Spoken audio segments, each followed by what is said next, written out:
Next we are going to talk about another important organelle, that is endoplasmic reticulum.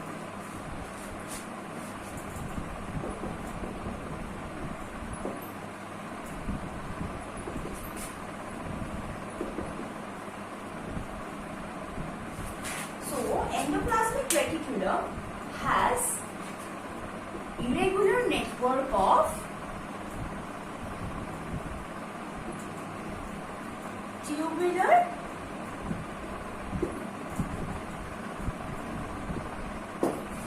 double membrane structure.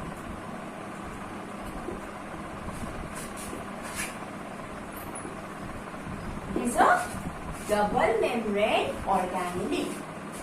Okay?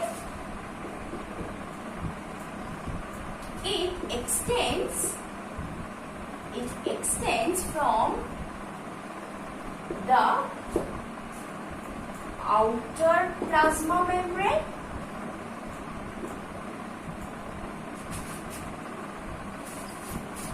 to the nuclear membrane. So that means if this is the plasma membrane and if this is the nucleus, it extends from the from the plasma membrane to the nuclear membrane. So this is how it extends. So it gives protection, like framework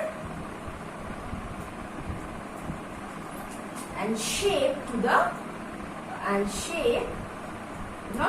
it's like it gives a framework structure to the cell.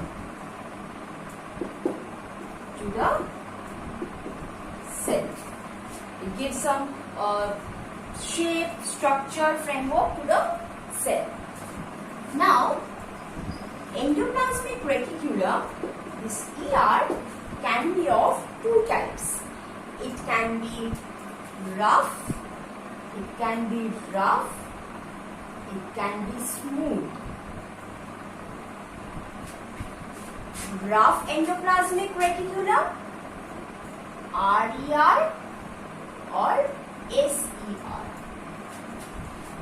This rough endoplasmic reticulum is involved with ribosomes. So ribosomes are present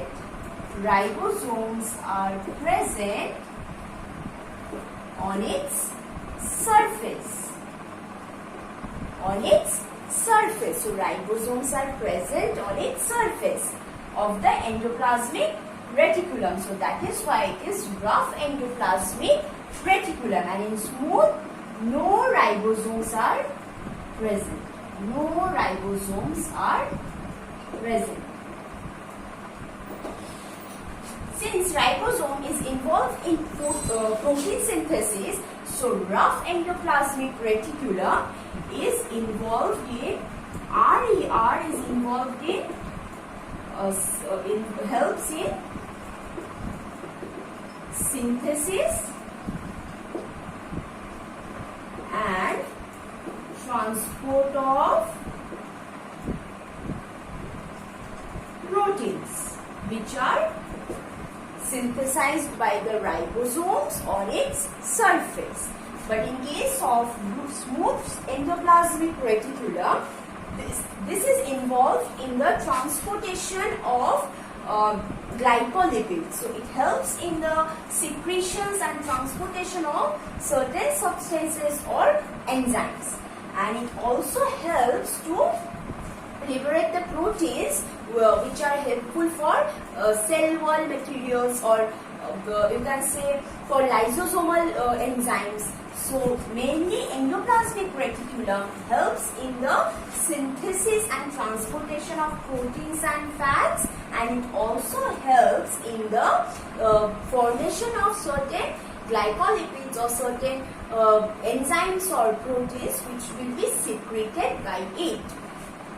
Next we have another important organelle, that is ribosomes. We have ribosomes.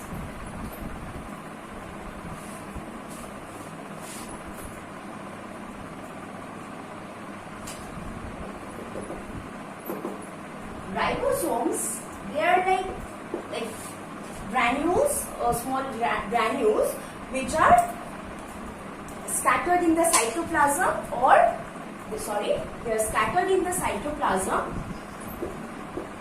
Granules, small granules, either scattered in the cytoplasm or attached to endoplasmic reticulum, and that becomes rough endoplasmic reticulum. This ribosomes contains RNA, which is ribonucleic acid, and involves in protein synthesis. It involves in protein synthesis. So basically these are the functions of ribosomes. Next we have another organelle which is Golgi apparatus or Golgi bodies. So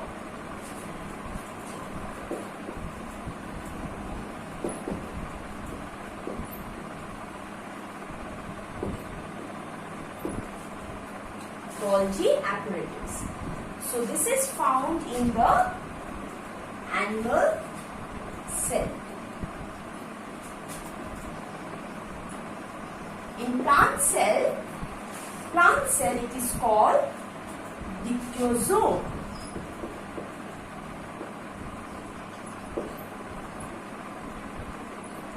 This is present in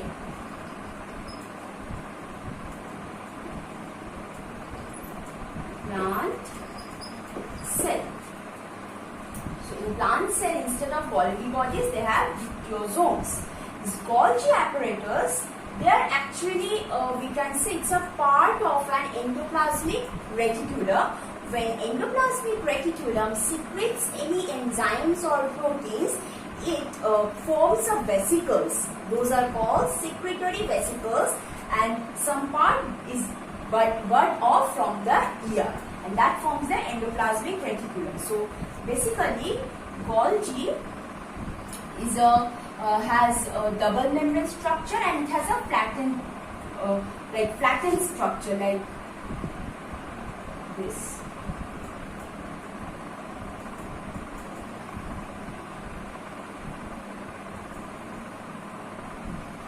And it is nearer to the endoplasmic reticulum. So this is a double membrane structure, and it is present near the endoplasmic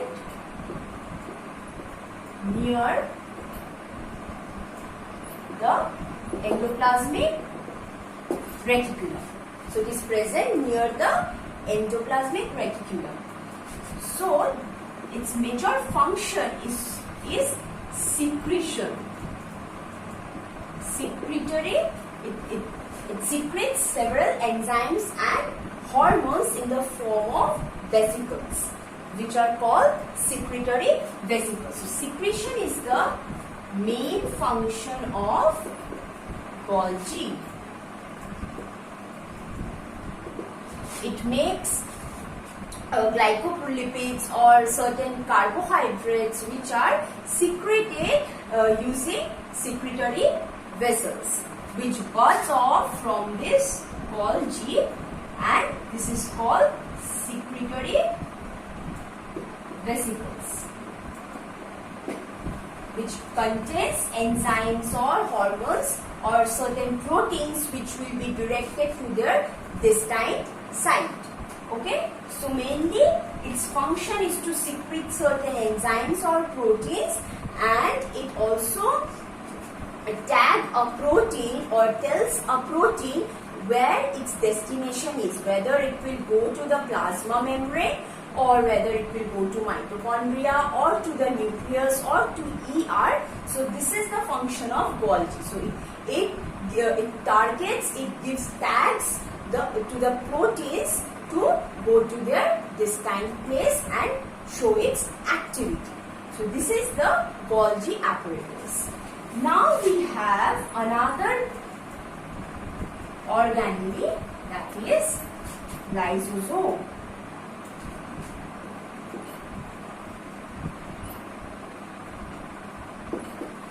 Lysosome basically it is a part of Golgi again. So when a part of Golgi, or when the Golgi is secreting an enzymes, so it concentrates in a vesicles, in a secretory vesicles, and this then joins with this then forms the lysosome. Okay, so lysosome is a part of Golgi, so it is a part of Golgi which parts of when secretory vesicles are formed.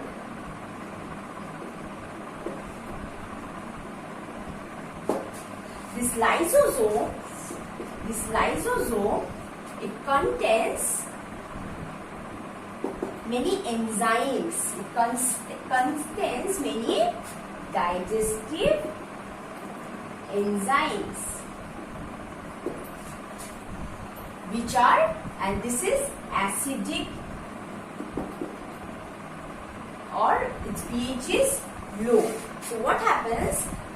In the vesicle, some enzymes or digestive enzymes are present which forms the lysosome, and this lysosome contains the enzymes such as proteases or nucleases or lipases, which helps in the breakdown of proteins, RNA, DNA, lipids, carbohydrates. So basically this lysosome helps in intracellular digestion.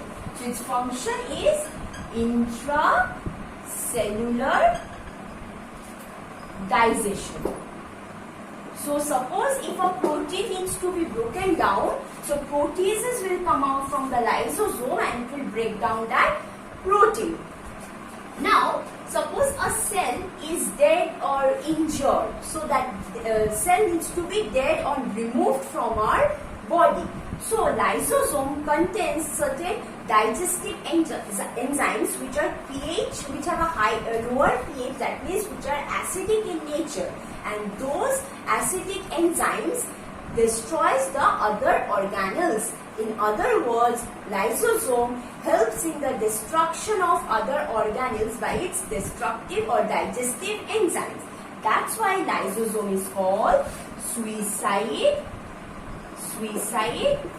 bags, because it helps in the digestion of other organelles, or it digests organelles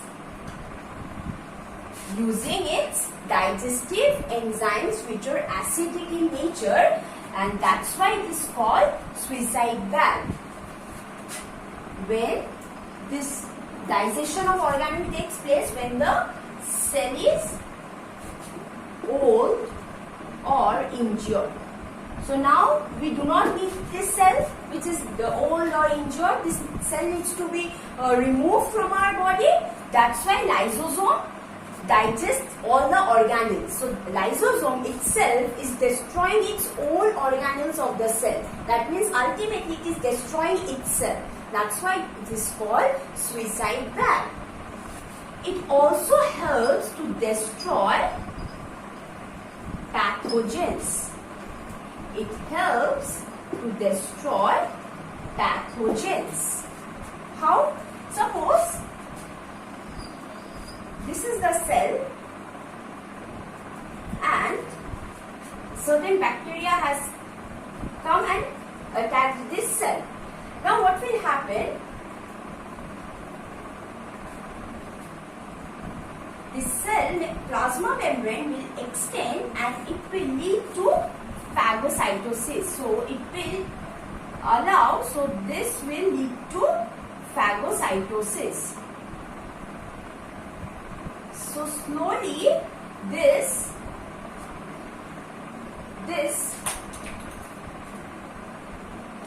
bacteria will be engulfed by the cell by the process of phagocytosis.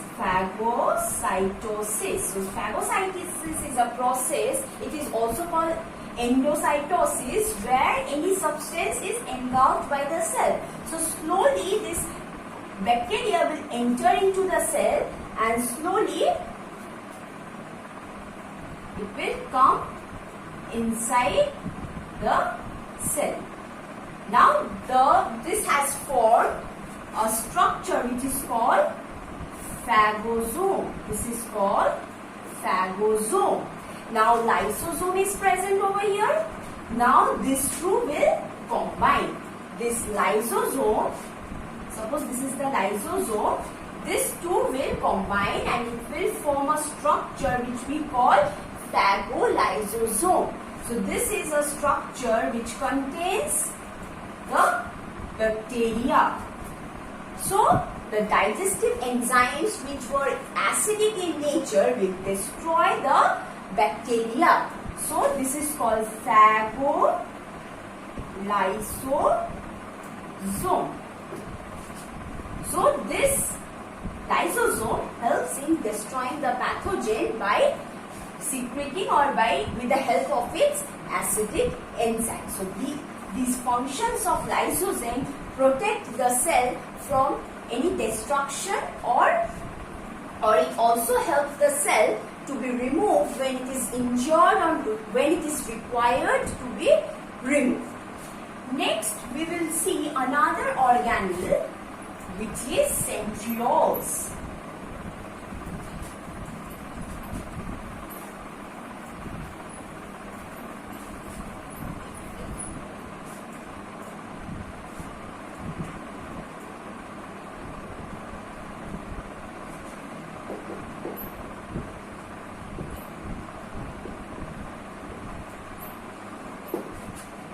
These centrioles are single membrane structures which are hollow and it is scattered in the cytoplasm.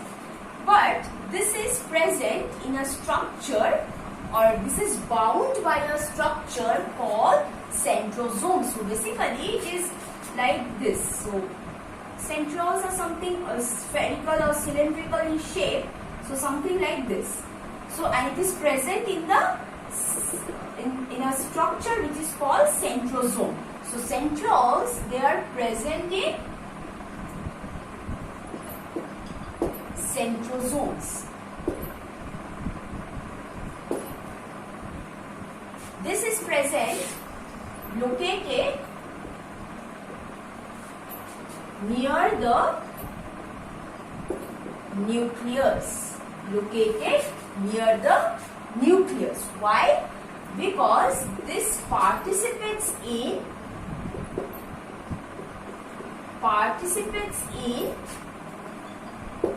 cell division for the formation of spindle fibers with the help of the asters. So it forms spindle fibers with the help of asters which are present on it. So centrioles are very important because they form the spindle fibers during cell division, which helps to separate the two sister chromatids. And since it is needed in cell division, it is located near the nucleus, and this contains a microtubule structure. This is made up of microtubule structure. Next organelle is the plastids.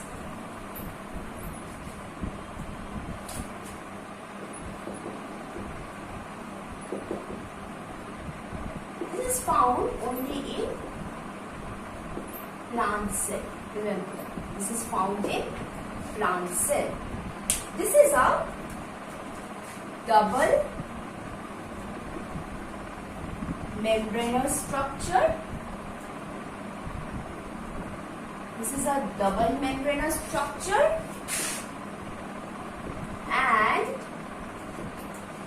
contains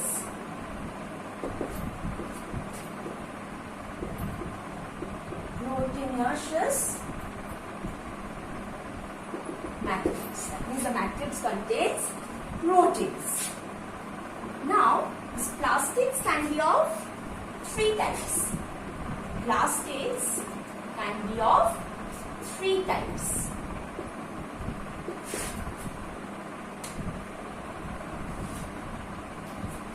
One is green pigment containing plastid.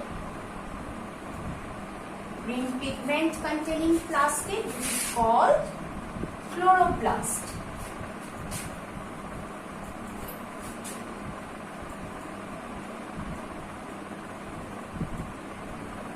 This contains green pigment, which is chlorophyll.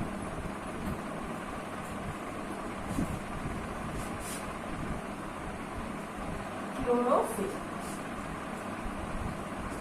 involved in photosynthesis. This chloroplast has its own DNA. So this is another organelle which contains its own DNA like that of mitochondria. So apart from nucleus, mitochondria and chloroplast has its own DNA.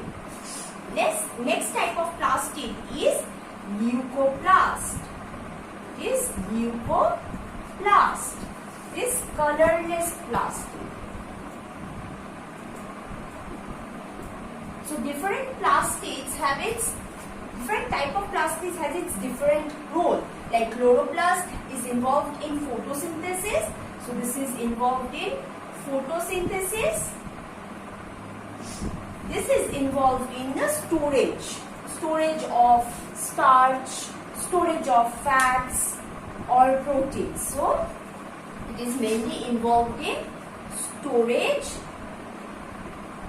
of carbohydrates or starch, we can write.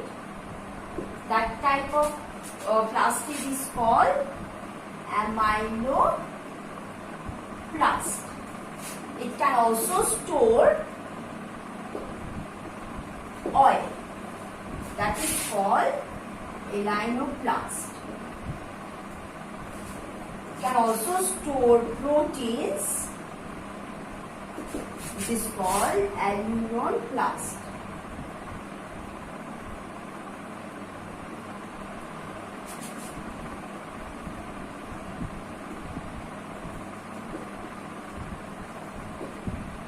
Alluroplast.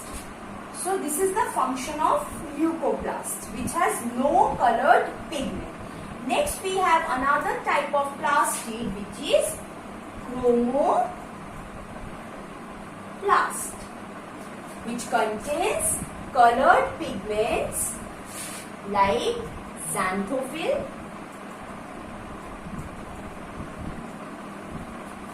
which provides yellow color. Carotene is also there, which contains orange-red. It gives orange-red coloration to fruits and flowers. So these are the different types of plastids. So this is present in the plant cell, and it has several types of plastids like chloroplast, leucoplast, chromoplast, which have its different role. So, till here, all these plastid or all these organelles were living organelles. So, in the cytoplasm, these living organelles were present. Now, we have two non-living organelles. So we have two non-living organelles which are not involved in any living metabolic processes.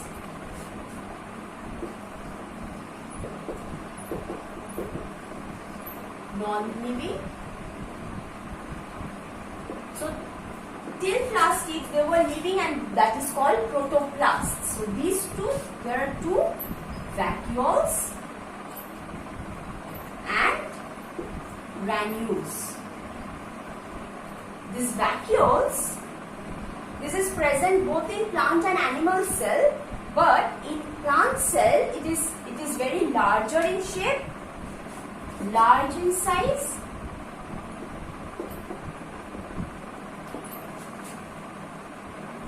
and in animal in plant cell. But in animal it is fewer in number. It is small and fewer in number. So this is in animal cell. It contains water.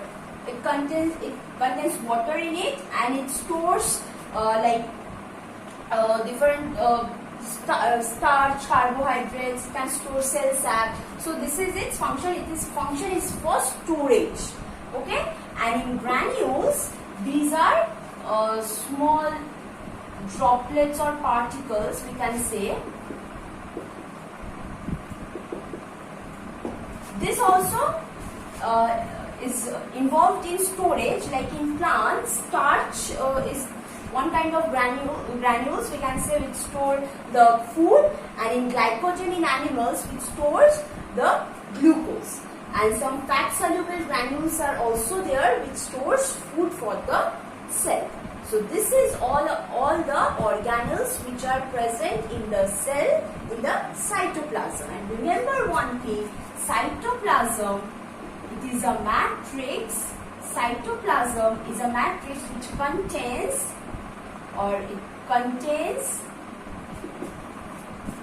water, like somewhat 80 to 90% water, 7 to 10% proteins, 1 to 2% lipids, 1 to 1.5% carbohydrates, and 1 to 1.5% inorganic salts like sodium, magnesium, potassium, calcium, etc. So this is what cytoplasm's like ingredients, or what are the different, what is cytoplasm made up of? Its constituents. Okay, water, proteins, lipids, carbohydrates, organic salts, and in the cytoplasm different organelles are present.